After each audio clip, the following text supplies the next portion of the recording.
What is up, everyone? Right. Welcome to 3 Films and a live stream review of The Batman. I was thinking this is going to be our first live stream review, and then actually the last time we did this was for Zack Snyder, right? We did that on live. Wow, what a coincidence. We're just going to stick to DC for our live stream reviews, so stay tuned. Keep it branded. We got to stay on brand here. So I'm Ben Lawhorn coming to you from Salt Lake City. As always, I got Bat Matt with me, coming from Pleasant Grove. Was that a sound effect? No, it's a very loud car near my house. Oh, okay, perfect. And Tyler Beck is here. That's right. I'm here. I'm trying to. We're having some Instagram issues. Oh, okay. Well, I shared this. I went live on my account. Like I sent, so we're trying to get it posted on the actual 3 Films account. So gotcha. Yeah. I amateur hour over here. Matt might not be able to hear us either. Unfortunately, I don't know, but hopefully everyone else can. Hopefully Matt, we'll be back and get that all figured out. Also joining us, if you've listened to maybe 1 out of every 5 episodes, you've heard this guest before. We've loved it. He's been here quite a bit. Ethan Simi is joining us from 15 Minutes of Marvel and a pod near and dear to my heart, 24 Minutes of A24. Ethan, thanks for joining us. Of course, guys. I am just absolutely jazzed to be here. I'm going to be honest with you. I've been pestering Ben all weekend, being like, when's the live stream, man? What do I got to know? How do I prep for this? Because I'm just hyped to talk about the Batman. And I'm jacked to be here, guys. Thanks for having me. Yeah, those are all great questions, and we have answers to 0 of them. Yes. We're figuring this out as we go along. It's kind of exciting. Yeah, we're just gonna. What better way to pod? We'll see what happens here. So we are here, as the link says, the headline says, we're here to talk about the Batman. The newest entry from DC from Mr. Matt Reeves and our Bats himself, which I don't know. I'm excited to get into this. I feel like we're on different spectrums here for how much we all enjoyed this. So I am excited to see how this goes. Matt, I think I'm back. Yeah. The Bat's back. All right. So I endorse whatever was said while I was gone. He signed off on it. You endorsed that Christmas with the Cranks is the best Christmas movie ever. So over mixed nuts. Love to see that. Oh wow. Say so. Okay. A lot of stuff was said while you were gone. Quick, say everything bad about Matt, real quick. Yeah, everyone. It would be a very short segment because there's nothing bad to say about Matt. Oh, okay, that's true. Come on. So we're here to talk about the Batman. Matt Reeves, Robert Pattinson, Zoe Kravitz. I mean, honestly, this cast is stacked. This cast is nuts. And I think we're going to get into that. But yeah, the synopsis, let's just talk about that. It says, when the Riddler, a sadistic serial killer, begins murdering key political figures in Gotham, Batman is forced to investigate the city's hidden corruption and question his family's involvement. Do you just want to give a warning up front? We're probably going to get into some spoilers. I don't know, how well we can review it without being able to talk about that stuff. Yeah. But honestly, I think even with any spoilers, this is still an okay time. I think you'll have a good time watching this. So, Ethan, I'm gonna throw it to you first. I gotta hear your thoughts. What did you think about the Batman? So here's the thing. It's a lot of pressure coming into your podcast, being most likely the most hyped up person about this movie. I feel like I'm setting the stage pretty high here. So look, I can't stop thinking about the Batman. If that's a review for you, that should speak volumes. My TikTok I've just been cranking out Batman content left and right because I have so many thoughts. It's gritty, it's dark. I mean, I saw it in IMAX. It's an experience. It's a spectacle, and we're gonna get into specific parts. But the car chase, that car chase is phenomenal for in a countless number of reasons. It is such a fascinating movie, and I'm gonna come out with a hot take, and we'll talk about it. But I think it is the single deepest and most complex comic book movie that we have ever had. When you talk about a storyline for Bruce Wayne, the storyline for Batman, the storyline for Gotham, his relationship to all of that. We have a year 2 Batman, so we are trying to catch up as the audience. There's lots of different things at play. I think Matt Reeves had a vision and saw that vision all the way through to the very end. And this movie is phenomenal to me. And I know as soon as I walked out of that theater, I thought, okay, how soon can I buy the Steelbook? Because I'm going to need it in my house. And can I hang a poster in my house? Will my wife let me hang a poster in my house? Because I need it. I mean, yeah, those are all super fair questions. Matt, what was your experience with the Bat? We saw it together, the 3 of us, which was pretty exciting. So I'm excited to see how we all walked out of that. Yeah, for me, I really liked it. For me, it was a big hit. It was nice, and I felt this way about Spider-Man: Homecoming. It, like, when you're doing, I guess, a 3rd trilogy of a character, it's really nice to not go through all the same steps of an origin story, and kind of just trust that, you know what, this guy's been around for 50 years. Let's just trust that the audience maybe knows a thing or two about Bruce Wayne and Batman and Alfred. Yeah. Might have an idea. So in that regard, I really liked it. I really liked the cast. Really liked the story. I like how it leaned more into the detective side of things. That really worked for me. And I think I like the way that Reeves put it all together. Nice. Absolutely. I feel like, I mean, we talked about this. We were talking about Spider-Man. We talking about the Amazing Spider-Man run. And that was the biggest miss, in my opinion, was that we rehashed the origin story a lot, And I think you're absolutely right. Like, it was nice to, like, we're 2 years into him being Batman, I think, if I remember right from the movie. And it's just like, yeah, we get it. We know where Batman's coming from. But now we just get to see a different iteration of it. Like, I also really liked the detective side of it. I liked that it had like this cool noir film, very stylized, dark, rainy noir, like all that classic stuff. And I also really liked how I liked this version of Bruce Wayne and Batman, specifically the Batman. The Bruce Wayne was fine for me, like him being the emo sad boy Wayne is fine. Like, I don't have any problem with that. I have thoughts on this. I'm sure you do. Excited. Sure you do. But what I did love was this version of Batman, and I loved that he just had a total death wish. He had total disregard for his own personal safety. I mean, we see where he gets a little scared before he jumps off the building with the wingsuit. But I loved it how, like, even still, he jumps and it's reckless and it ends poorly for him. Like, he's willing to just throw his body on the line, which Batman always has been willing to do, but we never see him, like, we never really see it end poorly for him, right? Like he eats shit at the end of that jump. And I like that. I like that he was scared. He still did it, like, caution to the wind, and it doesn't quite work out for him. I liked it. I liked that he wasn't, like, totally infallible. And I think that was probably my favorite part of it. It was like, once I saw that happen, I was like, oh, like, we're not totally sure what's going to happen to this version of Batman. Like, this Batman very well could end. This movie could well end with him winning, but being, like, crippled or something. You know what I mean? Like, sort of all bets were off for me at that point, and that's what bought me in. Just this version of Batman that is, he's done. He feels like he's at the end of his rope almost. It seems like. And he's willing to do whatever it takes. And he's like, I don't care what happens to me in pursuit of my goal. So I think for me, those were the biggest wins of the movie. Cool. Yeah, I like that.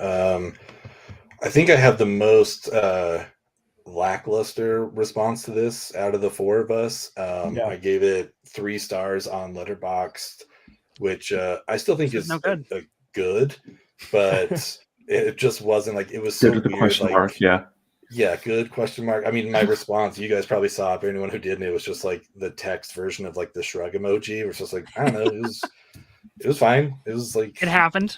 Yeah, like 3 hours. Like, I don't know if it needed to be at all. Like, totally. That's my biggest criticism. Always. Yeah, I didn't have, like, a bad time, but I as much as I tried to avoid it, it was hard to stay away. Like Ethan, you got to go a couple days before with the IMAX screening, so we were getting even non-critic reviews before most of the public got to see it. And there were just like people, especially on Letterboxd and on Twitter, just like best comic book movie ever, like better than The Dark Knight, all that kind of stuff. And it's hard not to let that get in, at least into my head. And it's like, whoa, okay, all right. Like I'm stoked. Like I was very stoked going into it. Like this looks like a really interesting take on it. But yeah, as I was sitting there, it's like I'm still just waiting for like that moment where I'm just like, okay, yep, this is it, you know. And I gotta say, like Tyler, you just mentioned it. I think that was one of the things I liked the most when he's about to jump off and he has like that squirrel suit thing, you know, underneath. Like the technology of the bat suit this might have been my favorite version of it. I really enjoyed how like I'm glad he was ready for anything. You know, like and we got so much of the bat hook, like that grappling hook line. Yeah, that was sick. To me, that was my favorite Batman trope that we kind of lost in the Dark Knight trilogy, and we get that back like in almost every scene in this movie. I'm like, yes, I fucking love that grappling hook. I don't know why. So does he. Yeah. They have some really cool shots with the grappling hook too. Like there's one specific part he uses it on somebody's leg, which is like pretty sick. And then the other part when he's like ascending the building to jump off the building, we get some really cool angles looking down at him and then following him up.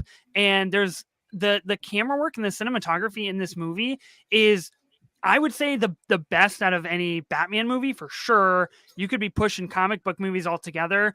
We're talking like really small subtleties in focal length changes and he like tracking certain things. It's all very important, subtle things. And the bat hook is like one of the biggest cool, subtle things of that whole trope. Yeah. He definitely utilized everything he had pretty well. But yeah, I left it and I kept thinking like, I don't know how I feel. And yeah, to be upfront, almost all of my thoughts, I think, need to be kind of like, I don't know. I just need to say like, I feel like I need to see it again before my thoughts are really etched in stone here, because it's just like, I don't know. It didn't live up to maybe what I was hoping it was going to be. I don't think it's bad, but I definitely don't think it's either the best Batman movie or the best comic book movie. It's just like, I've plenty of issues, which we'll get into, but I think we should, before we get there, let's talk about the good stuff, the stuff we loved about this movie. Ethan, do you have anything that you enjoyed about this? I don't know if you well, I had to dig really deep. I really had to try to find something. It was really, we can give you really time hard. if you want us to go first, but yeah, I'm just gonna vamp for about 15 minutes real quick, just get all my thoughts together. Let's do it. You did mention, so I've seen this twice now. So I was able to go Tuesday on like the fan first experience at the IMAX, which was super fun.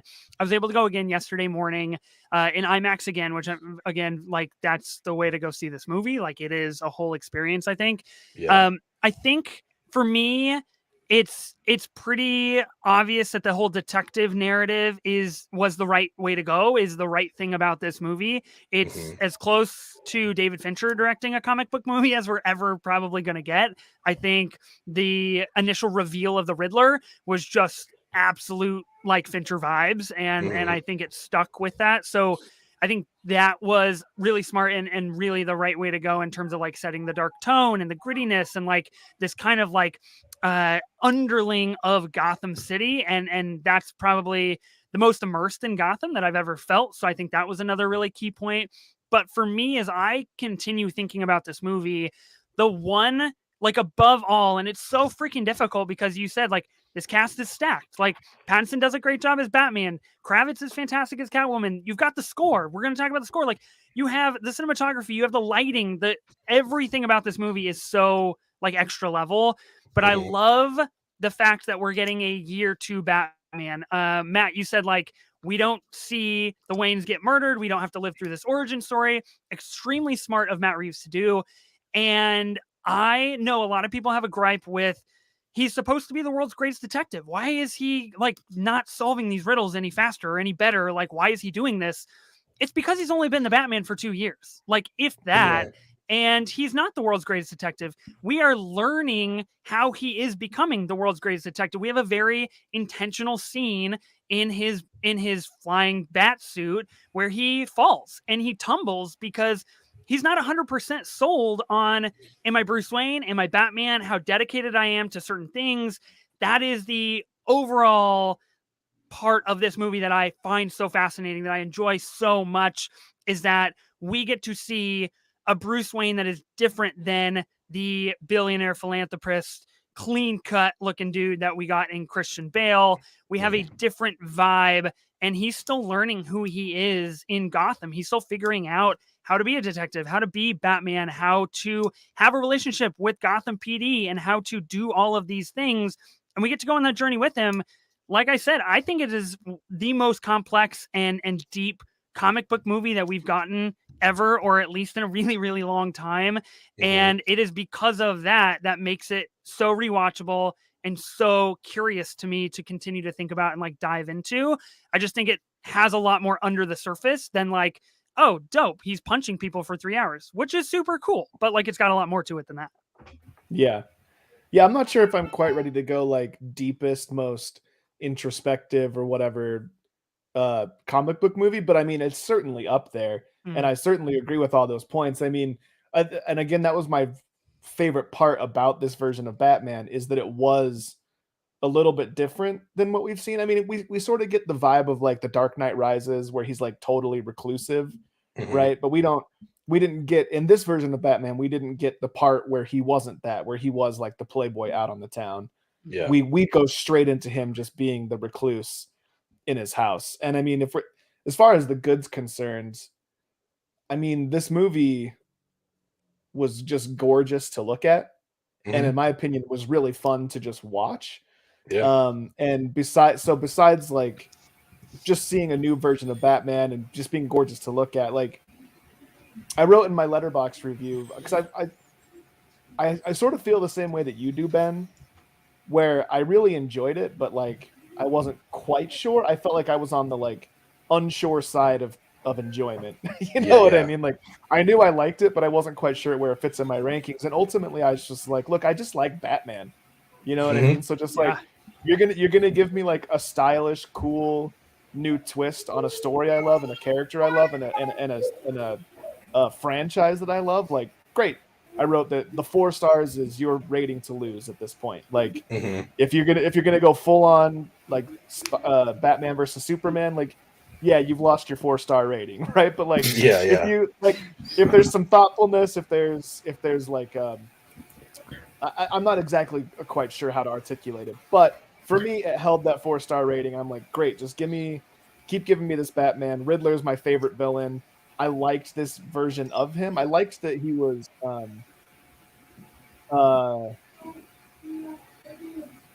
I don't know. I guess I just liked Riddler. I just like Riddler. I don't really know where to go with that. So I'm stoked to see like a new Riddler. I like that he was like dark and scary, evil Riddler instead of like goofy, like, hey, Batman, what's this? You know, I don't know. Yeah. Riddle me this. And to me, it was just like really fun and stylized and just interesting to look at and watch. So I felt like there was a lot of vamping with the camera, like slow motion walking, just watching boots splash in puddles with explosions behind you. And I don't know, I just liked it. I was like, it was just eye candy, and I'm here for it. Yeah, I think that's.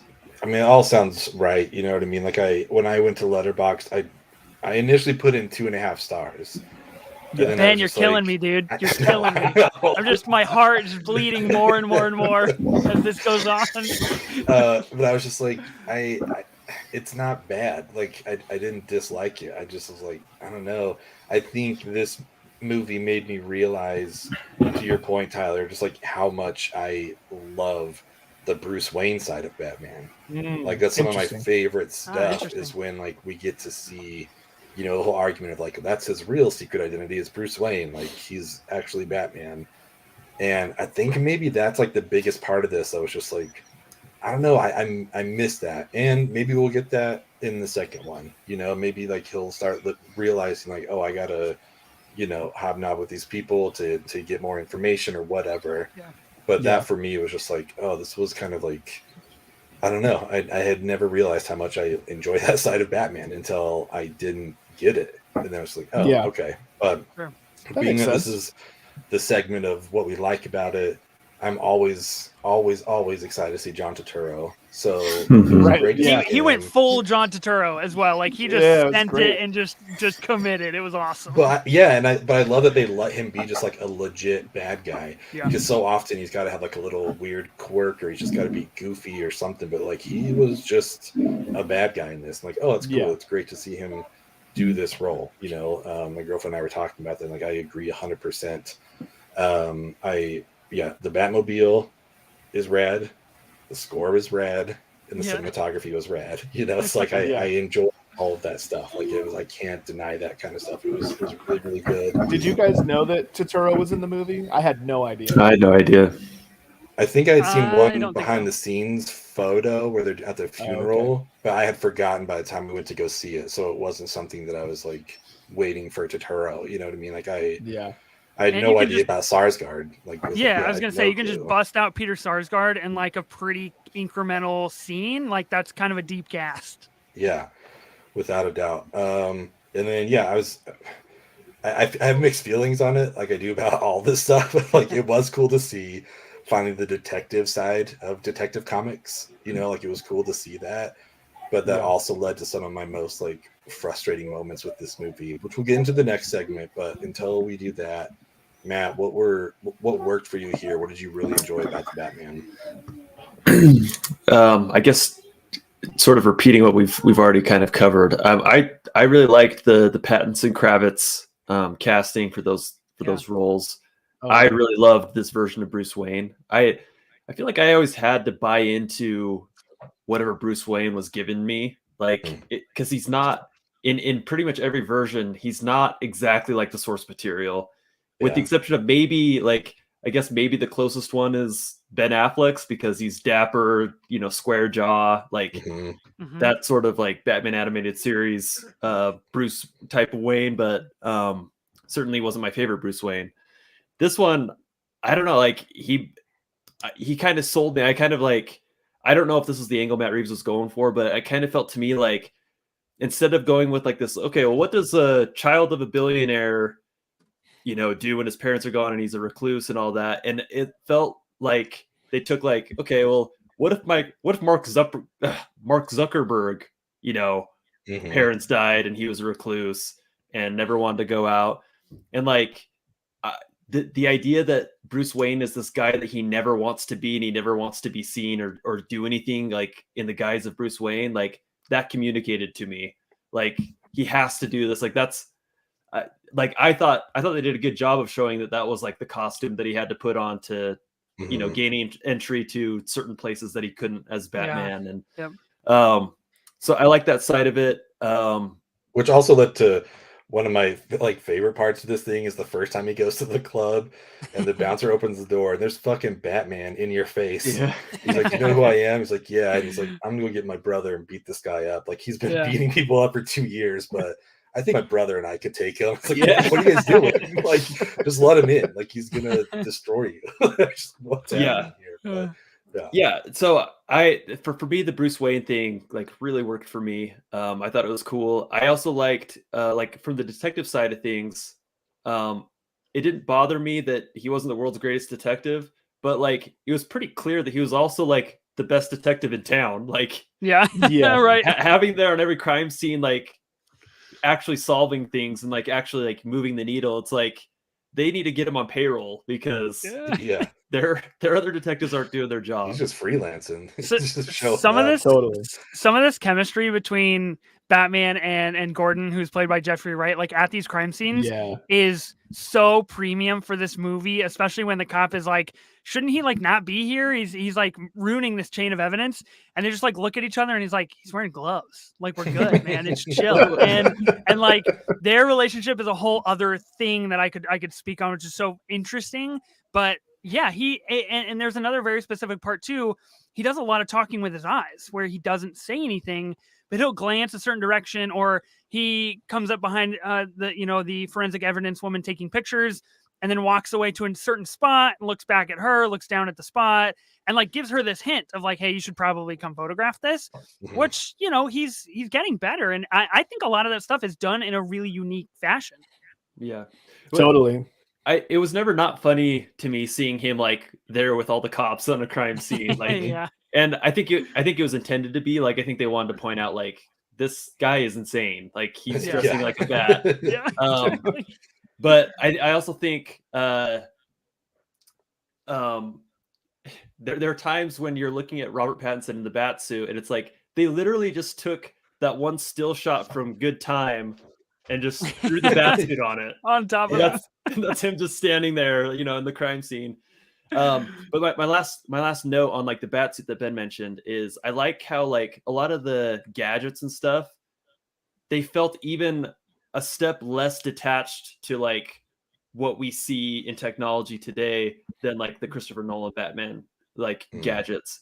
Like the stuff that he had was stuff that you might believe that Mark Zuckerberg actually has, you know, like a suit that, you know, can squirrel dive off of a building or And so like in the Dark Knight trilogy, like, yeah, they established that this stuff is like military grade, like high end stuff that obviously no civilian would ever have.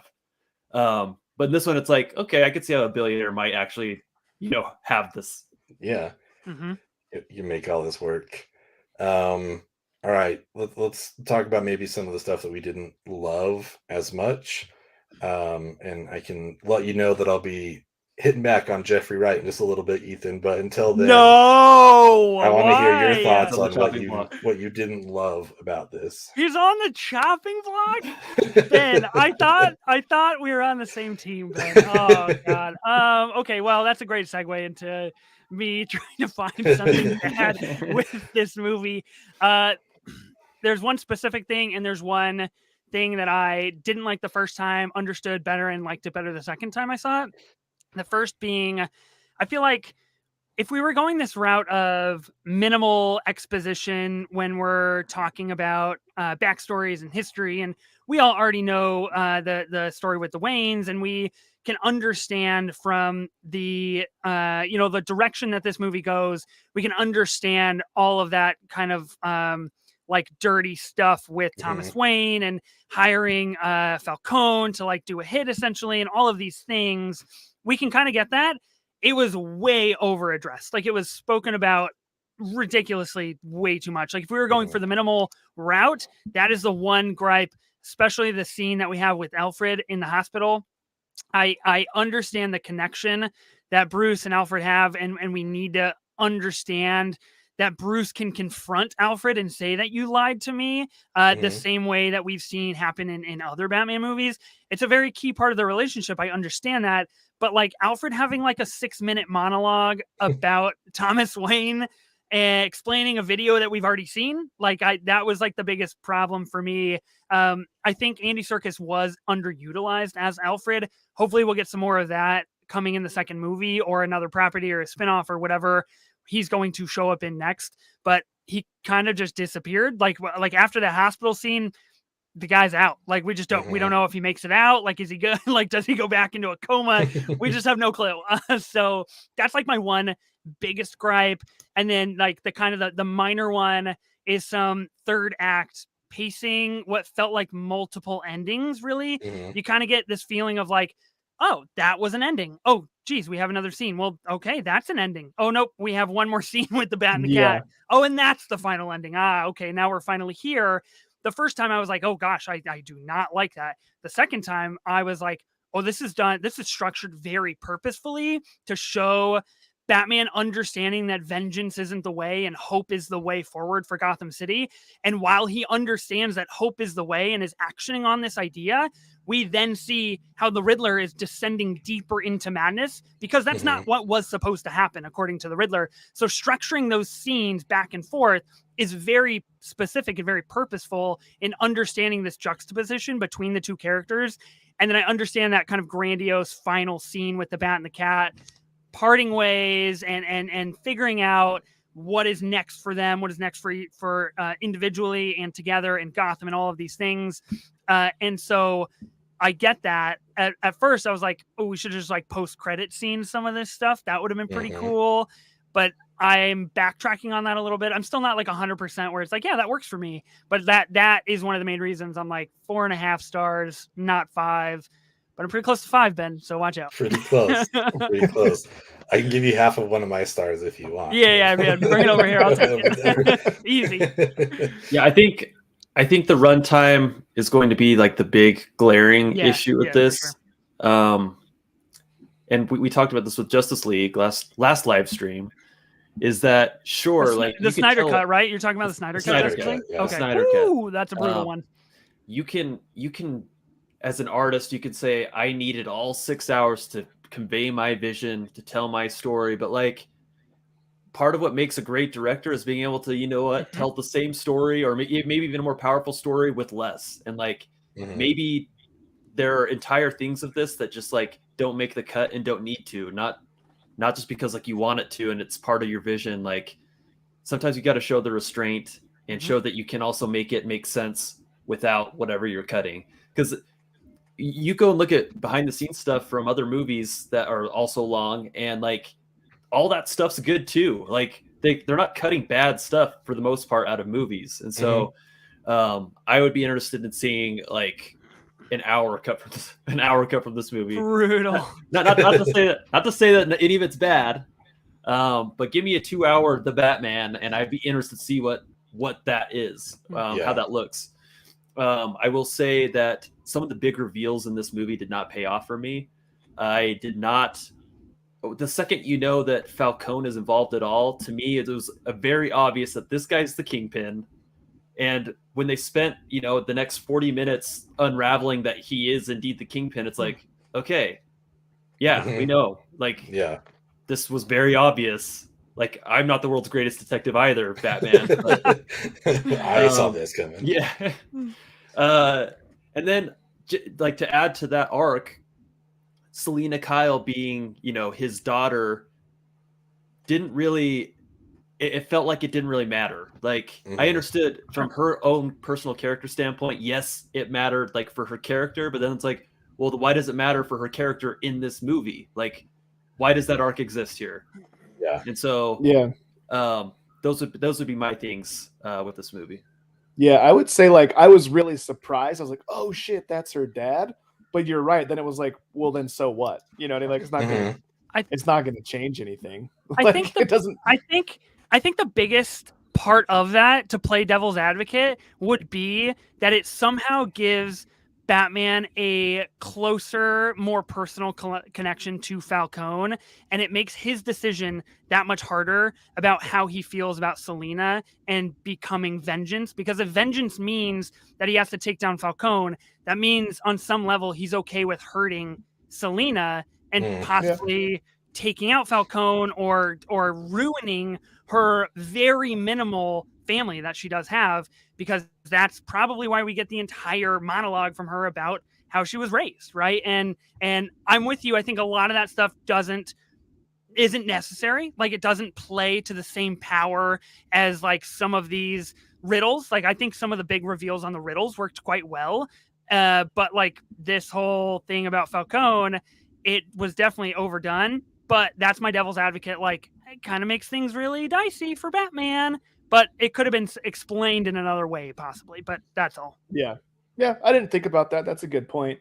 I'm going to echo some of the sentiment about it being too long.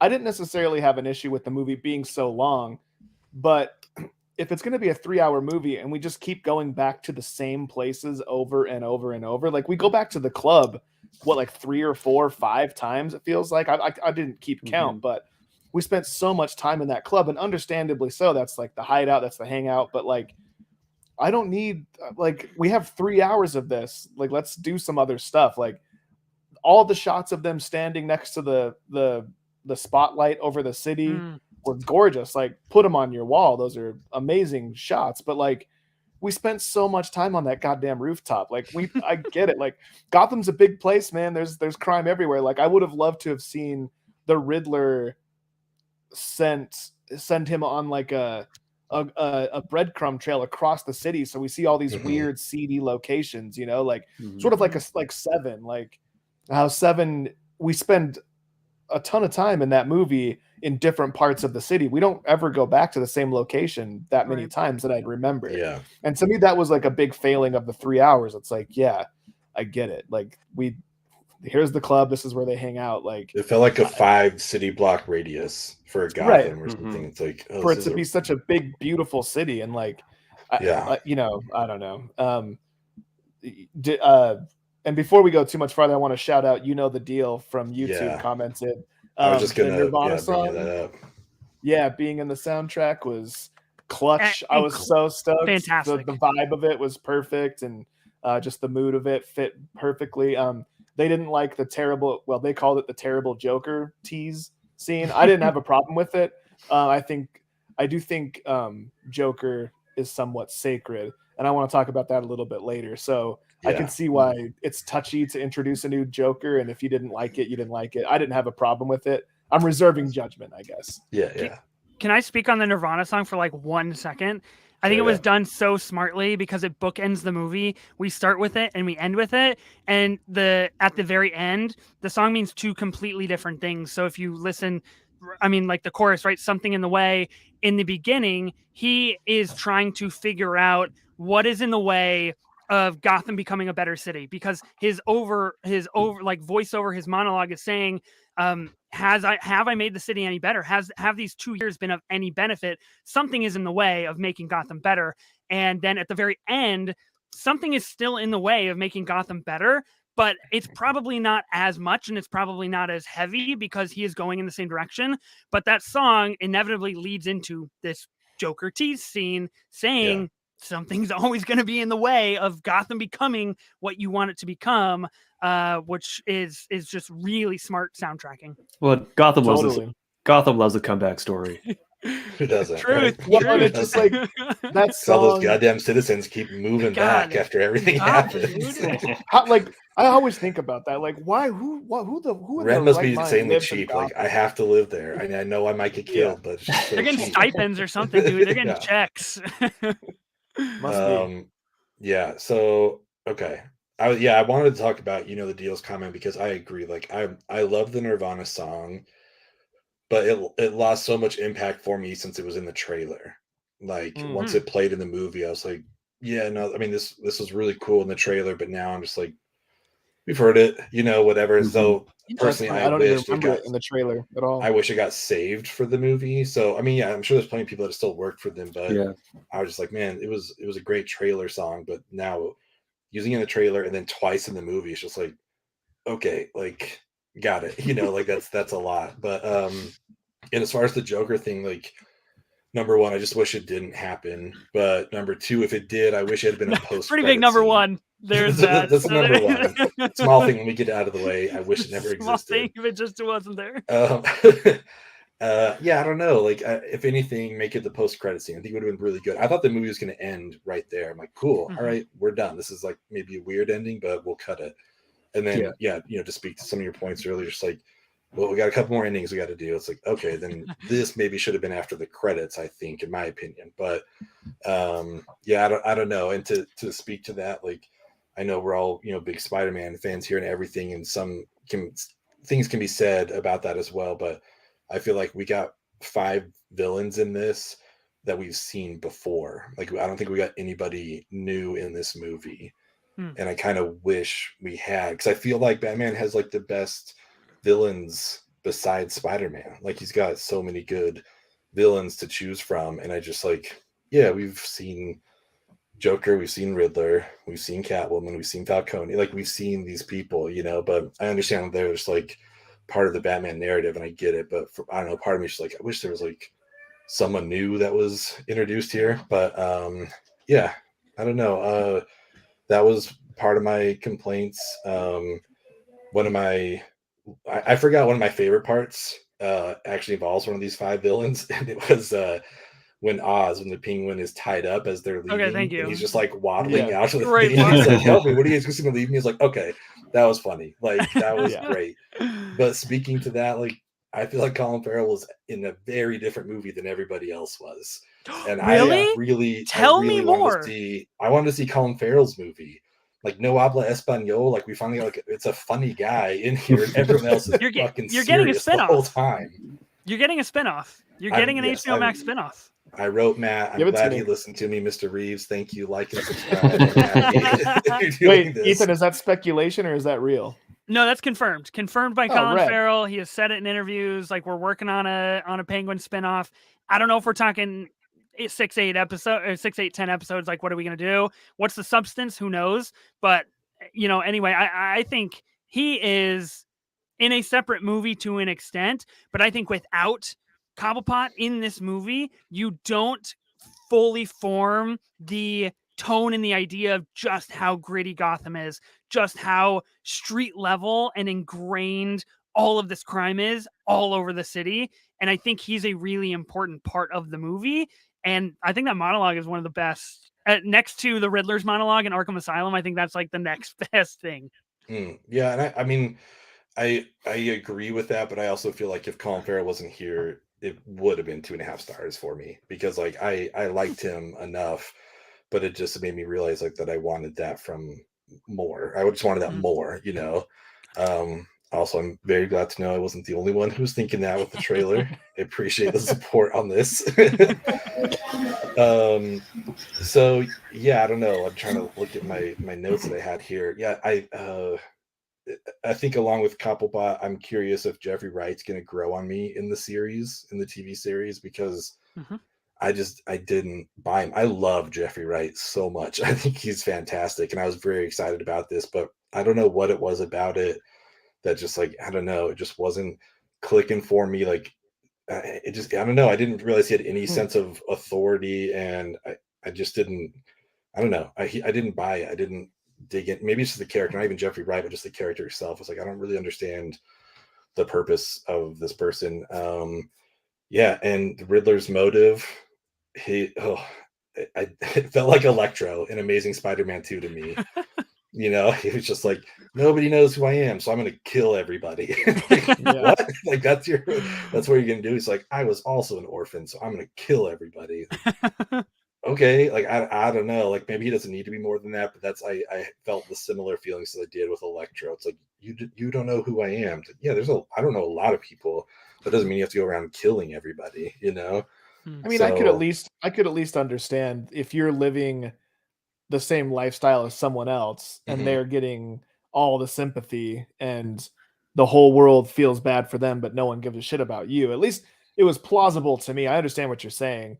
Yeah. I don't know what other motive I would give the Riddler, if it was like, I was expecting it to be more of like the Mysterio or even like the Jim Carrey Riddler. Like they work for Bruce Wayne and they feel underappreciated and they want to kill the beast from the inside. But so like the motive wasn't the strongest for me, but at least it was plausible, at least as far as like the orphan angle of it was concerned. Yeah, I feel like just across the board with Batman villains, it's hard to hit into the motives in like a really plausible way, just because really they're criminally insane. Like pretty much every single one of his villains are criminally insane. And so to find like an empathetic reason to back one of the villains is pretty hard. I felt like they did a decent job with Riddler. Like, hey, there's this fund that has been fueling Gotham's corruption that was supposed to help make your life a whole lot better. Yeah. And it didn't, and your life sucks, and so does everybody else's life suck because of these guys. So yeah, like let's murder them one by one and see if Batman can figure it out. And good luck, Batman boy. Yeah. We're not so different, Batman. Since we're talking about Riddler, can I just get your takes on like Paul Dano as Riddler? Do you think he was the right choice for this movie? Do you think he was good? I think I'm curious to this kind of Arkham Asylum monologue that we get kind of towards the end when he says this wasn't how it was supposed to go, and he starts kind of crippling at his own despair here.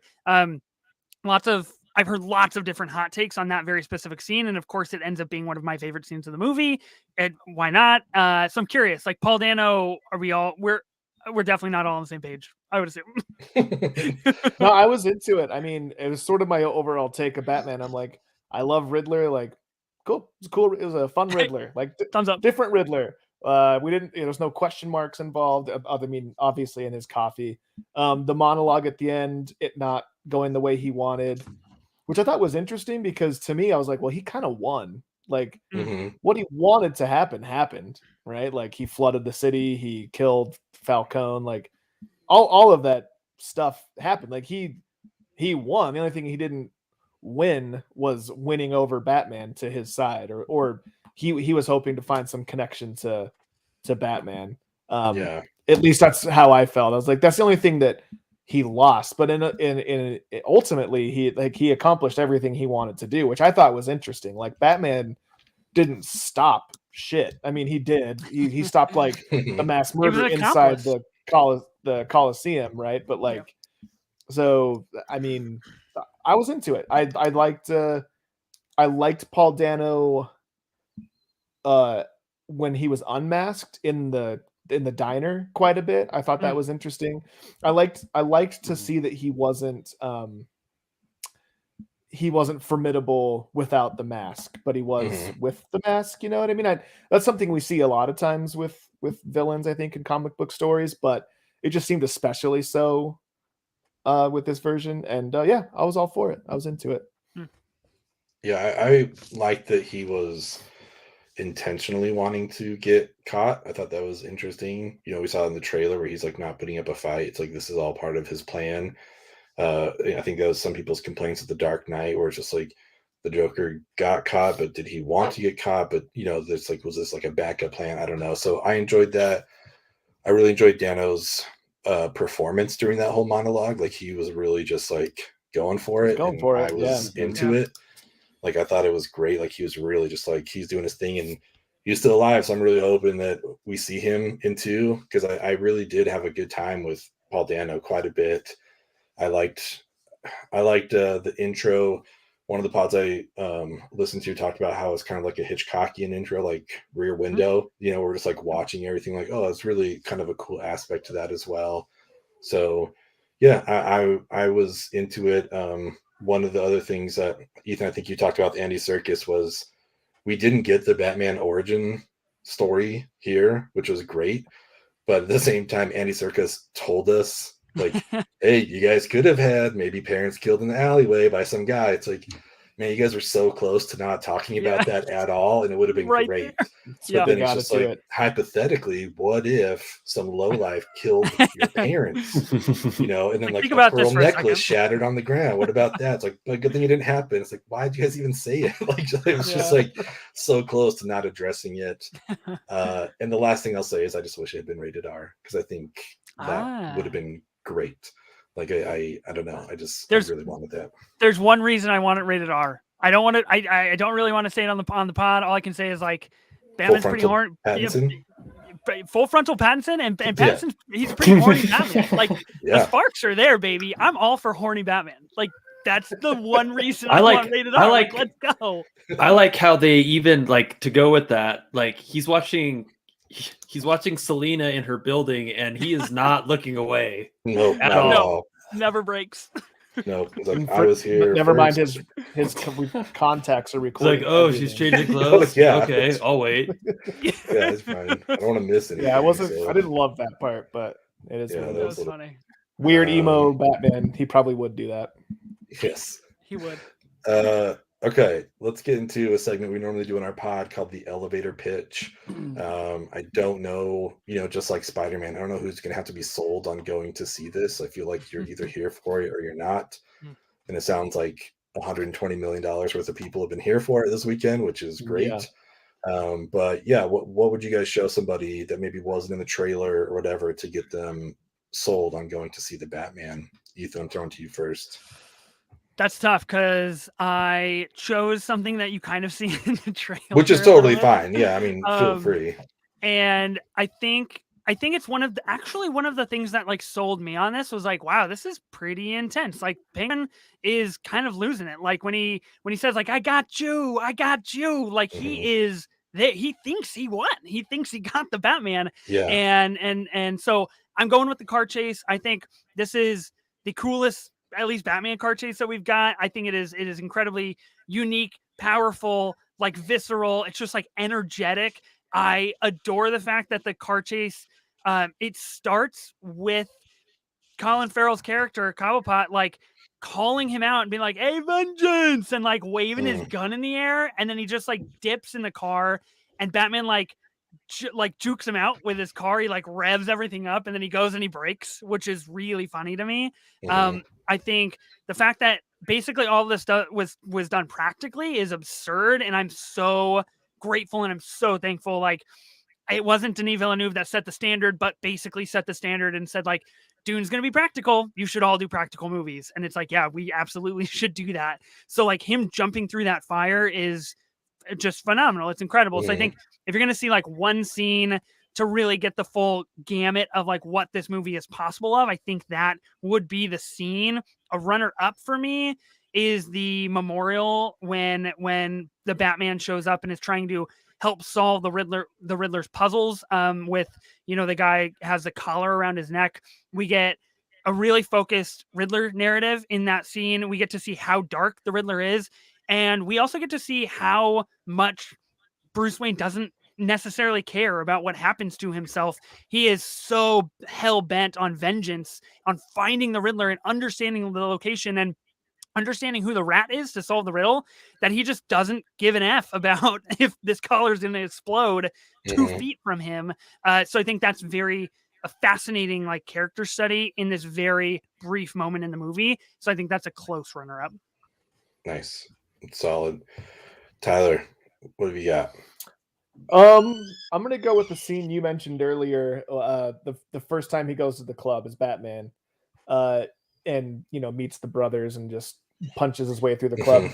I think I would pick that mainly because one of the biggest complaints or the biggest debates I've seen about this movie is how some people feel there's a lack of humor in the movie, and that's like one of the funnier parts of the movie. So you get to see some of the sense of humor and a little bit of action, and you're going to spend so much time in that goddamn club, you might as well get used to it now. So yeah, let's just get it over with. Yeah, that's also like my pick as well. Was, you know, specifically like you said, the brothers, and then actually going up and talking to Cobblepot and us meeting Catwoman. But it also has to do with my theater experience where he's walking through the club and my girlfriend leans over and says, "To the Bat Rave," ready to just get up and walk out. Like, no. That's what ruined the movie for you, Ben. That's what ruined it. Maybe that's what it is. Yeah, it's maybe get at least a star back. Had 3.5 stars until that moment. Yeah, I know the person sitting next to me really ruined it. No, it's like I was just so mad at how funny it was. So, yeah, I would go with that scene because it was cool to kind of see the reveal, and we get a little bit of the detective stuff later, where like the memorial's happening. And he sees like the shoes stepping out of the car, and he's like, "Oh yeah, I remember those from earlier." So it was kind of cool to see some of that detective work put to use in the movie, because I feel like there have definitely been certain Batman or Batman movies where that hasn't really been emphasized or really even talked about. So yeah, so I'm piggybacking onto yours, Tyler. Matt, what have you got? So there are a few times in this movie where like I'll be honest, I was watching, I was like, this might be the coolest Batman movie I've ever seen. Like, yeah, there were parts, it had moments like that. And so just for that alone, like, I'd recommend anyone who likes Batman to go see this. But if I were to show one scene, there's a scene somewhat towards the beginning where he's kind of overdubbing, you know, his existence as Batman. He's talking about the signal and like all that. And you have a view of some of these, like, I guess, clown gangsters. I guess it implies that Joker kind of has already had his influence in the city, or maybe it's just some juggalos going to an ICP concert. I don't know. But anyway, they're about to do an initiation. There's one who's very clearly being hazed into the gang, and the way that they sort of built that up, and the way that Batman enters that scene is like horrifying. Like if you're a gangster on the street, like you as an audience member, you're just as much in horror. You're like staring at like this black, you know, hallway or whatever. And it's akin to the Darth Vader scene in Rogue One, but almost more effective in what it was trying to do. As far as just like this fear that, okay, the Batman signals up, like, is he there? Like, is he in that alley? And then he just throws down. And so that was my favorite scene that I would show someone to buy him in. That was a cool little montage of all those people looking in the dark and just like, oh, is he going to be there or not? I thought that was cool. Yeah. Sorry, Tyler, go ahead. No, one thing I really like about that scene is it's sort of like a microcosm.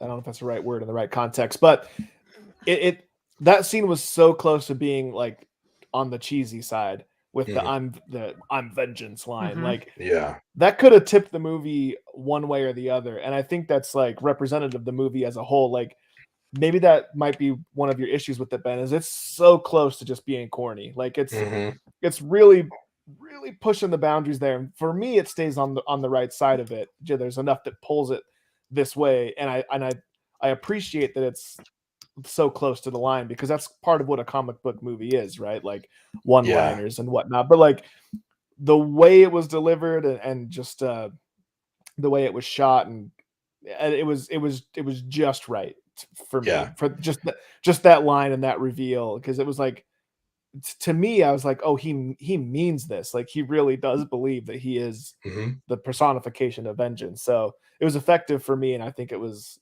representative of the movie as a whole. I also wanted to touch on the car chase real quick. I loved it 100%. But I knew the butt was coming. I knew it was happening. I don't know if it's a but, because it's simultaneously one of my favorite tropes and least favorite tropes, in that the ramp just magically appears for you to jump off of. Like, sure. It's interesting to see how many times that we can see that. You know, like, how many times is that going to be in a movie? I would have preferred the Batmobile to have rockets or something like we saw in The Dark Knight. I mean, I know you can't. I would assume that you're trying to just not copy what The Dark Knight did and blast your way through a pileup. Yeah. But at the same time, you're still telling a Batman story, so it's like, we've seen Batman be Batman before. So why do we have to? Why is there always a goddamn empty car transport? He should have shot the hook at the back of it and pulled it into a ramp. Yeah, sure. I'll create my ramp. I'll use my hook. Yeah. Like, I swear during the whole chase, Matt Reeves, you know where to find me. Fire from the trailer. Like, we know what happens. I'm like, all right, where is this ramp coming from? Like yeah, exactly. Like, of course, it's the empty transport trailer that for some reason has the back. You know what I mean? Like, I've taken enough road trips to know that they don't just cruise around with the back touching the pavement. You know? So, thankfully, yeah. I thought that was interesting. Yeah, because I think it's like a consequence of like the crash they get, and we like see it drop, and it's like, okay, I get it, but just like, I'm not sure. One thing though, as far as the cheesiness that like was really on the border and ended up working for me, and I think was like a big risk to be honest, was the voiceover, because I think that can just like go wrong really quickly to have that stuff. But I think that's honestly maybe kind of what kept me grounded in this. It's just like, this is kind of being treated like a detective noir thing, where we're getting the voiceover in between the scenes and kind of what's happening here. So like, okay, I'm into the detective thing here. They're really going for it. So I'm on board with that. But that's just such a risky thing to do. Right. And I like that they reveal that it's like not just a diary, but when he closes it and it's called the Gotham Project. Like, sick. It's like, oh, there's something he's experimenting. Like Ethan, you pointed out, like, he's learning, he's figuring this out. Like, to him, this is just like, can this work? Like, to me, it showed like he's not even totally sure if what he's doing is going to work. And so I like that. I like that maybe we get a point in this, I guess, trilogy where, you know, we see his final thoughts on the Gotham Project. I like that there's like that built-in little device. So it worked for me too. Because when it first started, I'm like, oh no, like how are they gonna? How is this gonna work? Oh no. Yeah. Like, but then I was like, okay, cool. They made it into a thing. Like, so that works. That's so wild, because when I saw it the first time and it started the voiceover and he's like, I've been doing this for 2 years and this is the like Halloween night and it's behind the mask and all this kind of stuff. And I was like, this is sick. This is dope. Like, I love this voiceover, because I get a view into his thought as he's just like walking the streets of Gotham during Halloween. Like, we've never seen that in any other Batman movie. I've never been privy to like what he is thinking about what he is seeing inside the streets of Gotham. So that's very interesting that it can go either way, right? I think that's one of the biggest pluses of this movie. There's so much that can go either way for anybody, I think that's what makes it a smart movie. And regardless if you liked the things or didn't like the things, you've got to give it merit that it gives you things to think about and things to talk about. And that's kind of what this movie does so strongly. I want to see the third movie of this trilogy where Bruce Wayne is no longer Batman. That's 20 years later. He's lecturing in front of a full auditorium and he's just going over the Gotham Project and what he discovered and what worked, what didn't work. Yes. What he did different. It's a TED Talk. Yeah. Please.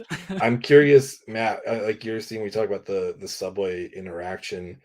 I mean, it can't be like just a coincidence that the guy's face kind of looked like Two-Face. He was the only one that had half of the makeup on his face. Everyone else was full. So maybe that's like an initiation thing where it's like, you don't get the full face paint until you punch somebody. I don't know. You know, like, I don't know what happens, but there's also like, oh, I mean, he's like clearly could tie into Two-Face, but you know, he also like doesn't do it. So it's like, are they setting up a Robin? Like, is this a Batman where we could have a Robin at some point? Like, if this is the project, the Gotham Project, and he's like, I can't do it myself. I need someone else now that Alfred's gone. Maybe it's time for me to bring on someone. So I'm kind of curious to see. It feels too big of a sequence to just like never see that character again. So I'm curious to like see how that grows, if it does. But yeah, there's plenty of room there. Yeah. Speaking of like some assistance and some help here, let's get on to our Apollonia Award.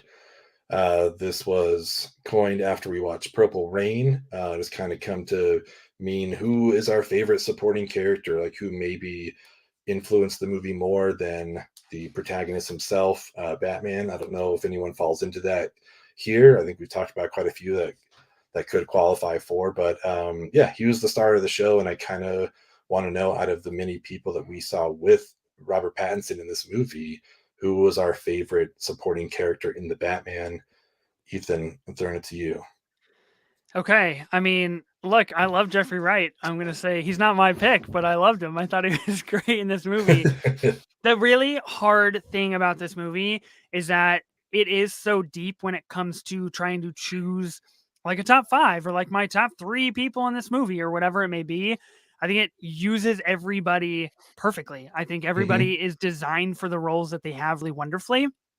And it sucks because like I'm gonna give it to something or somebody, and then a lot of people are like, oh, but you didn't like this person. It's like, no, I adored all of these aspects about this movie. There's just so much to it. So I'm not choosing a person, I'm choosing a thing. I'm going with the score because I think the score sets this movie to be exactly what it is. If you don't have this score from Michael Giacchino, you don't get the same tone, you don't get the same grittiness, you don't get the same like crescendos and then drops into the city. You don't feel the way that Gotham feels. You just don't get any of that. And very particularly that final bat in the cat scene when you have that kind of 3.5 minute score at the very end. It is the only time that I can think of where the music, it is ascending, it is becoming hopeful, it is showing you what Batman thinks is going to happen in the future of Gotham, because everything else is pretty dark, it's pretty grimy, and the score is so purposeful in that, which is insane to say, because when you talk about Giacchino, he has scored some of the biggest movies like ever. I mean, you're talking about an incredible score for Rogue One. You've got the entire Spider-Man trilogy. He's done Star Trek, Ratatouille. I mean, he's done Jurassic World movies. Like, this is the guy. And for people to be saying, like, is this Giacchino's best score ever? I think that speaks so highly to how important this score is to the movie. So it gets my award. Nice. That's I like that. Batman, what you got? Well, I've already sang the praises of the cast. This isn't to throw shade on anybody else or questioning of their work ethic or the work that they did. But there's one person who brought it way harder than everybody else, and that's Colin Farrell. He brought it all. It is insane that that's him. And he habla español in this one. He habla español. Yeah. No, I mean, completely transformative and just did a great job. I don't know what else to say. Nice. Yeah, totally. I mean, I leaned over to you, Matt, and I was like, I had no idea that was Colin Farrell. I had no idea. In the same way that I didn't know Totoro was I didn't know Colin Farrell was. And if you told me he was in the movie and not who he was playing, I would have had no idea. I'd be like, oh, is he like a background character? Was he in the movie and Thomas Wayne or something? I would have had no idea. This one is a weird one for me because the person that I think of the most when I think about this movie, and for reasons that, I mean, it was Zoe Kravitz. I just like, I mean, she's obviously stunning, and her portrayal of Selena Kyle, like, she just looks great on camera. Like, I'll just come out and say it. You know what I mean? I don't think I'm alone there. And like, there were performances that are probably arguably better, like the Penguin, for instance. Like, you're right, he's going for it. Paul Dano was really going for it. I really liked this Riddler. I really liked John Turturro. I really liked Jeffrey Wright. I especially like their chemistry between Batman and Gordon there. So that was cool. But when it comes down to it, like, I just keep thinking about the Catwoman scenes, not only just because, her physical presence, but I liked the way that she fought and held herself as a hero, or like maybe an anti-hero a little bit. You know what I mean? I liked her sense of purpose, like, her justice for her friend. I liked, her little B story. And it's when I think about this movie, I think about Pattinson and Zoe. Like, I don't know how you don't. So it seems like an obvious pick. And while admitting that there were performances that I think are arguably better, this award was specifically created by me for the person that I thought about most when thinking about Purple Rain, which surprised me to think that it was Apollonia. It should have been Prince, but I just, for whatever reason, Apollonia stood out. And similar here, we have Zoe Kravitz. So that's where I'll go with this one. Zoe Kravitz and the cat. Zoe Kravitz, I would die for you. I mean, the podcast. She was one of my two picks. I was kind of waiting to see what everybody picked. I don't know. I kind of wish that their romance hadn't happened. Like, I almost wish that, like, I agree with there's that. no, because, like, we're obviously, like, throughout the movie, we're led to, like, understand that she's bisexual. I believe she's in a romantic relationship with that first roommate. So, which is great, but part of me just, like, kind of wish that, like, she hadn't fallen for Batman, like, it was, like, a little harder or whatever. I don't know. But I did like Zoe. I thought she was really good. But I'm gonna go with Paul Dano. He did a great job, I think. Like, they did a good job, I think, of making him creepy. Like, that first time we're in the mayor's apartment or whatever, and he's on the phone, and then, like, he just, like, scoots over and we see, like, he's just been standing there the whole time. Like, holy shit, like, that freaked me out. I was like, oh my god, okay, cool. Like, this is what we're getting here. Like, I knew we weren't getting Jim Carrey, but I did not realize exactly what we were getting. And then how that all kind of, like, turned into, I don't know, is it, like, kind of incel stuff? Like, we're, like, like, oh, poor us. We're like, I don't know, underrepresented. We're straight white guys. No one cares about us. Like, that whole thing, like, as silly as the idea is, I'm like, but I get that, like, these people would fucking show up to this and just, like, start shooting people. Like, it's insane to think about that. But, like, the way the world has been, for the last however long, it's like, I get it. Like, that is really scary. It's like, cool, we're going to get all the most powerful people in this arena, and then we're going to lock them in. You can either shoot them or wait for them to drown, that kind of thing. Like, oh, this was gnarly. But I like Paul Dano. I do think that Arkham, like, his performance there was really strong. And he just ate that scene up. Like, there's only, 2 or 3 scenes we get without the mask on him, and he was just awesome. I thought he did so good. So I hope we get him back. I'm kind of curious what people from Arkham we're going to see in this next one. I still think we didn't need the unnamed Arkham person, next to however Barry Keoghan is, like, credited on IMDb. Also, he got his name in the credits, like, right before with Colin Farrell. I was like, what? I don't know, like, that was kind of nuts to me. Wouldn't it be rad if that ended up not being Joker? It was just a random inmate at Arkham. Oh my god. Exactly. Like, no, we said he was unnamed. You guys said he was the Joker. Like, actually, apparently there was apparently there was supposed to be another introduction for him way earlier in the movie that got scrapped from the film. So I think it's possible he had a way bigger like storyline. Like we were supposed to understand that Batman had already had a relationship with him and already locked him up in Arkham. And then we were supposed to see this scene, but it ended up getting scrapped, which is definitely the right way to go. So he doesn't overshadow this movie. But I mean, I think like we're also getting another spinoff with a rogues gallery, essentially like an Arkham horror story. So I don't know how you do that without Paul Dano and Barry Keoghan as the Riddler, as the Joker. Like that's the focus of the series, I guess. I don't know. I guess we'll see in the future. Yeah, we'll see. I mean, that kind of makes sense with the face paint on the train scene you were talking about, Matt. Like, if there was a scene that sets up the Joker having existed, then yeah, I think you're 100% right. Like when I first saw the face paint, I'm like, oh, are they just like paying tribute? Is this just like an homage to the Batmans that came before, you know? Or I didn't even actually think about the fact that he could have already like quarreled with the Joker. So that's your. I mean, I think you're spot on there, Matt. Especially hearing that there was supposed to be a Joker scene in this movie, and I think you're right. I think it's a good thing there wasn't. Like, yeah.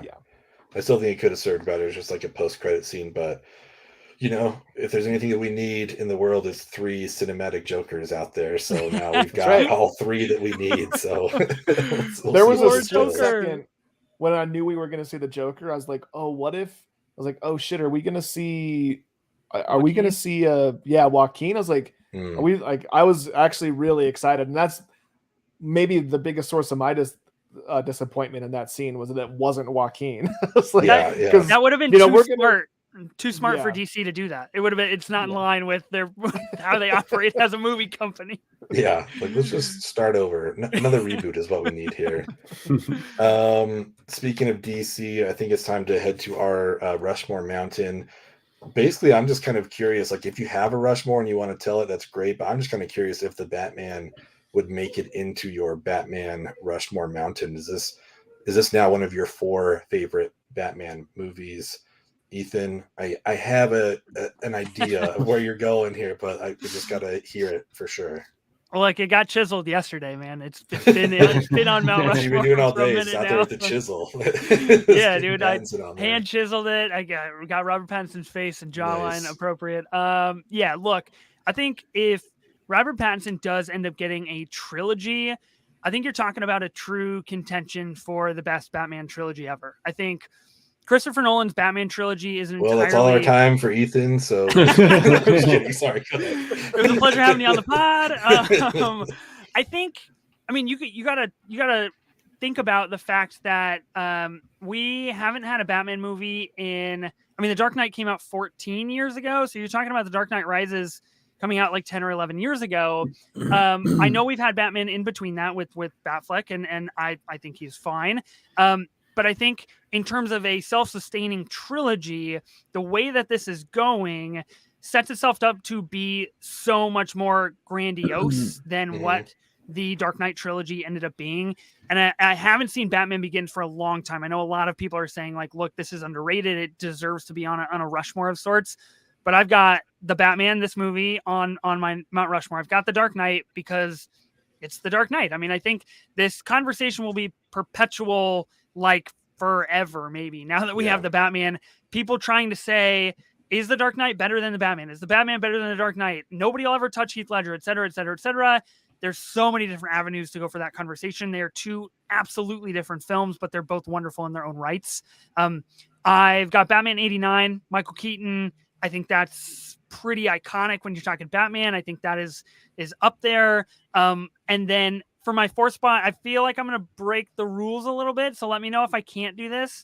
But I'm just choosing a very specific scene from Zack Snyder's Justice League. And I'm only taking the Nightmare Batman suit, essentially, at the very end of this movie. Since that scene was the length of a full movie. Yeah. It takes hours to choose from. So. Pretty much the same thing. So like when he's in this like post-apocalyptic world in his nightmare suit, that I just like, oh, like it's so good. I have feelings about that, and they are very good feelings. So it's going on my Rushmore. We'll count it. I dug the nightmare scene as well. Yeah, so we'll let you do it. Whew, thank goodness. Yeah, I mean, it's got to go on my Rushmore. I think more so than the Batfleck. Like I'm on record, I'm a bigger fan of the Batfleck Batman than a lot of people are.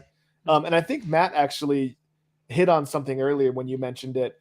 I think it's because it's the closest we've seen to the animated series Batman in a live action. And maybe that's why I like it so much, because so much of my younger years were spent watching that animated series. But this is a Batman world that I really want to live. I really want to see more of, like this is Gotham. This is a little universe that I'm really excited to keep exploring. So it's got to land on my Rushmore.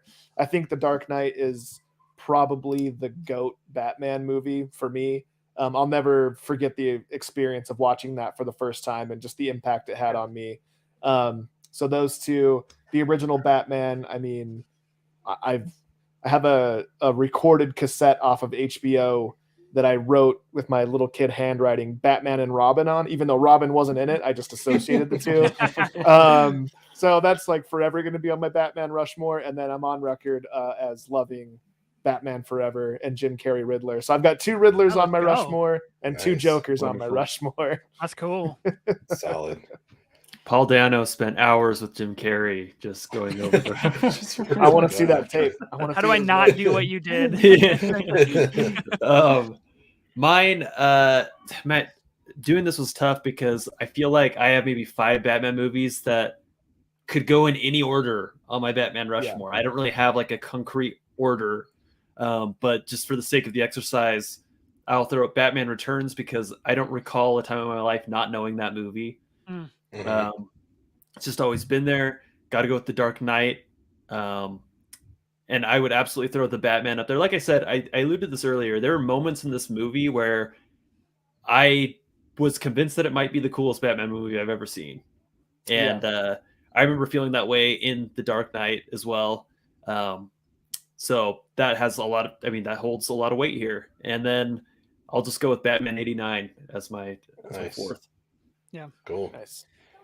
Solid list. This one doesn't make it, but yet I'll say, in our conversation here, like there's so much stuff that I'm like, I feel like I should feel that way. And I think maybe a second watch could bump this up onto my Rushmore. I'm not sure yet. Maybe I just need to set aside what I expect versus what I get. Cause again, Gotham felt like 5 city blocks and that was it. We didn't see a ton of it. Yeah. And in the Nolan ones, we got literally 3 different cities that it was shot in, different city for every movie. So it's that was cool. That was also a lot of cool practical, let's flip over a semi truck in Chicago. It's cool. Let's do that. That's awesome. Or let's, go to Pittsburgh. So I don't know. I really still like those, but I know that there's room for this one to move up. But for me right now, it is Batman Returns. It is The Dark Knight. Also the Lego Batman movie makes my list. I think that's a pretty underrated movie. If you haven't seen it, it's very, very funny. And then the one that's on the brink here that might get bumped off is the other is Batman Begins. I think it's a great movie. That one was one of the biggest surprises to me because again, the last thing we had seen was Batman and Robin. I'm what are we doing now? What is this going to be? And I thought they did a really good job with that. But I could see the Batman, taking that spot after a couple more rewatches. So that's where I'm at. We got some final thoughts here that I think we should hit on. Matt, in your review in our Slack, you kind of talked about that green goo that, the adrenaline pump that he gets there at the end. Oh yeah. I really liked your thoughts. So will you share? I want to hear what you think. Yeah. I mean, I think this is probably documented on the internet. I think a lot of fans saw this and were like, wait a second. But he, Batman, for those who either haven't seen this or want to relive the scene, he gets a shotgun blast at point blank to his chest. And so even though he's Batman, he's not a superhero. He's laying there, trying to get it together while while Catwoman is fighting somebody. And so he goes to a last resort when he realizes that he's not going to make it. And he pulls out a little vial of green, as I've been calling it, green goo, and just inserts it in a part of his suit where it just injects into his body.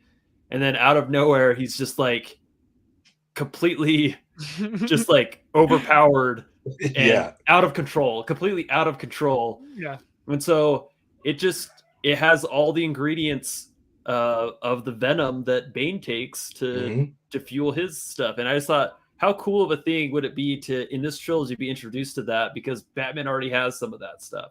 Yeah. Maybe Batman's already fought him and locked him up, and he kept a little bit, like, I might need some of Yeah. I like that. I like that. Or the reversal, if someone gets their hands on it and learns how to kind of weaponize it and turn someone into Dark Bane Knight with Rises it. action. Yeah, that'd be kind of interesting. So if we're surmising that we're going to, is that the right? I love saying words I'm not quite sure if they mean what I think they do. If we're assuming that Bane is going to be a part of this trilogy, I got to thinking when we see the Joker reveal, I'm like, oh man, that's cool. Like Barry Keoghan gets to play Joker, and and I got to wondering, like, what would be more? What do you think is more fun to do, or what do you think is more? Do people want to do more, like play the Joker, play the Batman? And so I'm gonna ask the three of you, if you had the chance to play any role in a Batman movie, forget about type. Like I would obviously be Penguin with my body shape and height and stature and all that. But if we could pretend that, if we could be anyone that we wanted in the Batman universe, who would you be? Ethan, I'll start that with you. Catwoman, dude. Yeah. No, I mean, I would seriously like to be Catwoman. Like being a cat burglar would be pretty damn fun. Like in Gotham, honestly, like that would be pretty cool. More realistically, I would like to be Gordon, because I feel like he is really at the core of a lot of Gotham politics and tries to play both sides of that coin. So I think that would be an exceptionally interesting, fun role with how do you portray that you're playing kind of both sides? How do you stand for the Force, but also try to vouch for the Batman? Like, how do you ride this line? That would be a really fun role to play, for sure. Yeah. An answer I did not expect. Matthew, who would you play? Oh, nice. That's a tough one. I think on one hand, got to go with your gut. I like, I don't know how many of you are familiar with Batman Beyond. It's like it's the series, several years later. It's super sick. Bruce Wayne coaxes a teenager to take the mantle of Batman, and his name's Terry McGinnis. I would want the Terry McGinnis role with Batman's basically serving as a disgruntled, like, Alfred type, the man in the chair. He's the man in the chair now, and Terry McGinnis is out fighting the streets of Gotham with teen problems. Okay, I can dig that. Also, an unexpected answer. You guys are going deep cut. Yeah, I like it. Benjamin, who are you in the Batman universe? Oh man, I gotta say, let's see. My gut instinct was the Tom Hardy Bane. I really like that. Like, just kind of the brute force, like work your way through stuff. You know what I mean? Like you have to, like, people trying to get through you. So I like that, but I think I'd go Two-Face. I think it's the one that I would want to be, because I really like the idea of, like, I'm a big rules guy. I love rules, and I kind of like, it's just like, hey, you might have a chance or it might kill you, like that, like in the Harvey Dent thing in Dark Knight, where it's like, I didn't say, like, yeah, you're safe. I didn't say anything about your driver, it's just like, but he also stays in the car. It's like, I might die too. I don't know, but we're just gonna, like, do this. And I kind of like that chaos that gets introduced from that Two-Face specifically. But I've always really enjoyed that character. So I think that's what I'm gonna go with, because it's like, there's rules, but, like, there's also chaos. And I mean, what more could you ask for? I can't ask for anything more, except for maybe another pun from the MVP. Bed Bat Beyond. I love that none of us are picking actual Batman. And Riddler's my favorite villain. But if I'm being honest with myself, like, I want to be the Joker, man. Like, I think he's arguably the coolest villain in any comic book story. There's a lot of great ones out there. But if we're being honest, like, Joker is where it's at. Batman and Joker is, like, for me, it's like the hero villain relationship. Superman Lex Luthor's pretty cool. but I'm on record. I'm not a big Superman guy. So if I could be anyone, I'd be the Joker, and I'd be super stoked. There's a fairly recent graphic novel, like a run of 3 comics called Batman 3 Jokers. Like if that were ever adapted to live action, I think like in terms of talking about how Joker is the single best like comic book villain and most definitely Batman's coolest villain, that 3 Jokers plot line is absolutely downright like twisted and phenomenal and super dark. That would be something really fascinating for the Joker. Mm-hmm. Yeah, I think that'd be very cool. Well, before we wrap up, what do you guys want to see in the sequel? Like, we're getting a sequel. There's no way we're not going to get it.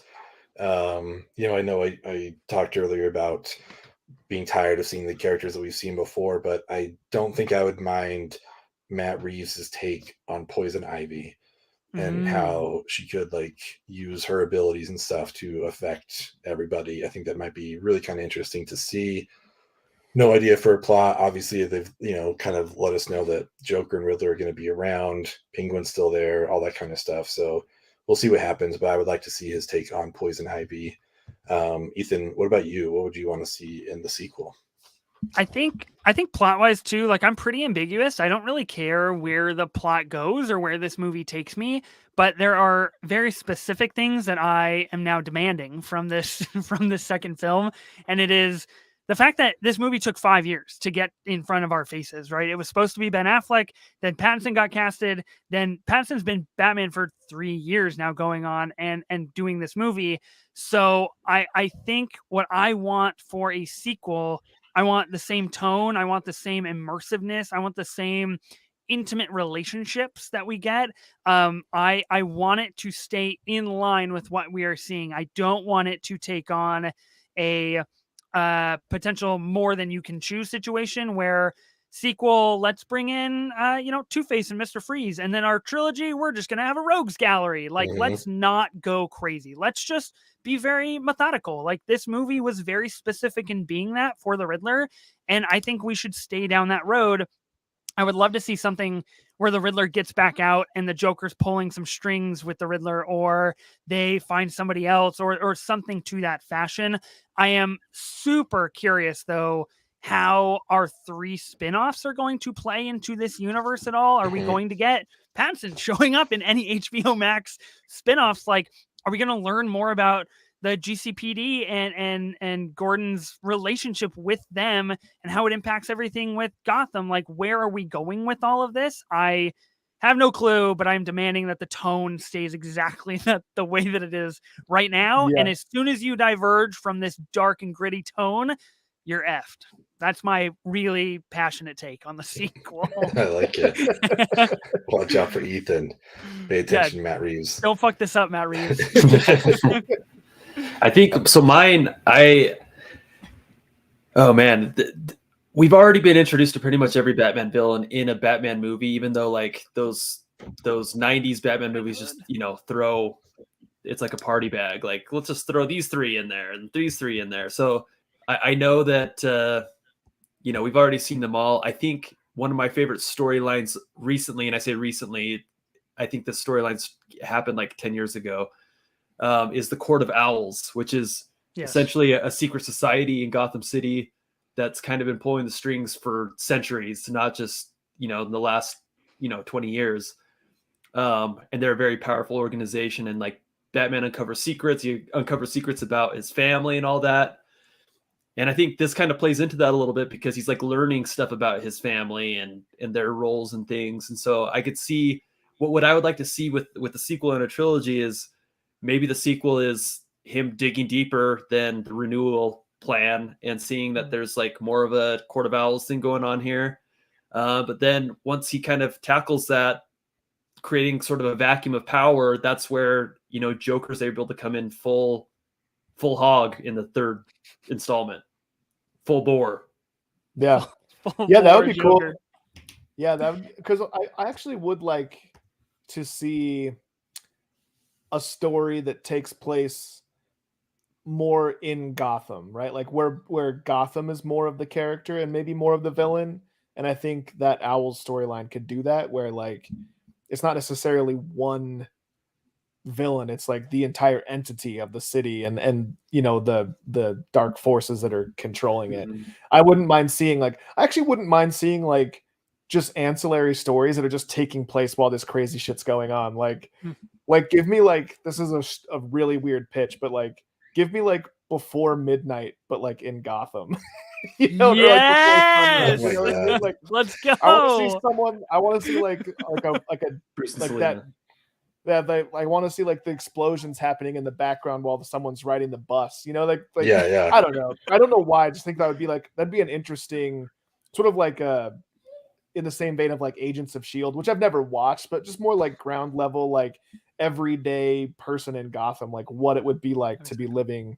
So if you could find like a cool story that would be, I'm picturing two people like leaving a date, and then like squirrel suit Batman just comes like boom, like right over their heads. Like, right past them. Wait, is someone like skydiving inside Gotham right now? Like, what was that? Right. What just happened? Totally. But as far as like an actual answer to your question, I want to see like Robin done right. Like Robin's never really been like that cool, but he's such a part of Batman, like Batman and Robin. Like, I mean, for me, like I told you he had nothing to do with the movie, but I still wrote Batman and Robin on the recorded tape that I had. So like I just want to see like a Robin done right. And you could argue that we kind of get that with Joseph Gordon-Levitt in The Dark Knight Rises. Like I don't know if it was ever confirmed that was supposed to be a Robin nod, like him taking the mantle as he's rising up on the platform. His name's Robin. I mean, I would expect nothing less. Like, but like, you know, I would like to see it done actually well. So whether or not we actually get that, you know, we'll see. But I think it'd be cool. Can I say my last thought real fast? I think Court of Owls is definitely where this should go. It's got the right tone and the right focus to do that very well. I think Robin would be cool, but Red Hood would be cooler, but you can't get to Red Hood until you get to Robin. So you have to figure out how to do that. And then especially in the end when Selena Kyle says she is going to somewhere, I can't specifically remember, but that is the town that Nightwing is famously. Ravencroft. Yeah, Ravencroft. Wait, so like never mind. Something Croft. Yeah. Bloodhaven. Bloodhaven. Hey, Ravencroft is Spider-Man. That's essentially where Nightwing operates. So like that would be pretty sick to see as well. Yeah. I like that. I think it's all great. Cool. Well, this was super fun, you guys. Yeah. I'm glad we did it. We'll be back for the next DC movie. We'll live stream review it. As is tradition. Yeah, seriously, I think we are going to start live streaming some more of our episodes that we record on the fly, so you guys can help us, help participate, send in your thoughts, so they'll be on the episode. So stay tuned to our YouTube and Twitter for that. We love hearing from you. Thanks everyone who chimed in with some comments tonight. Ethan, thank you for joining us. Thanks, Ethan. Thank you. I made the joke, you're here for one every 5 episodes, but I love it. You know what I mean? Like I'm here for every single time. So yeah, let people know where they can find you. Yeah, so I am the single host of 15 Minutes of Marvel. Comes out every Wednesday and Friday, Apple Podcasts, Spotify, wherever you get your podcasts, covering the latest in the MCU. It's a little different than DC and the Batman in just about 15 minutes. So that's really fun. Go check that out. And then Ben and I are co-hosts of 24 Minutes of A24, where we try our damnedest to tackle a 24 library in 24 minutes at a time. We just covered Euphoria and the season finale of Euphoria. We're going to be talking about After Yang coming up. So lots of good things on the docket there. And follow me on Twitter at 15 Minute Marvel. Follow my personal at Ethan Simi. I tweet really good shit. I'm going to be honest. So you should follow me. Good shit. Yeah. We have a double dose of Colin Farrell this week, with After Yang. So that'll be good. But thank you everyone for listening and participating. You can obviously find us anywhere at 3 Films Pod, and we will see you later on. Bye.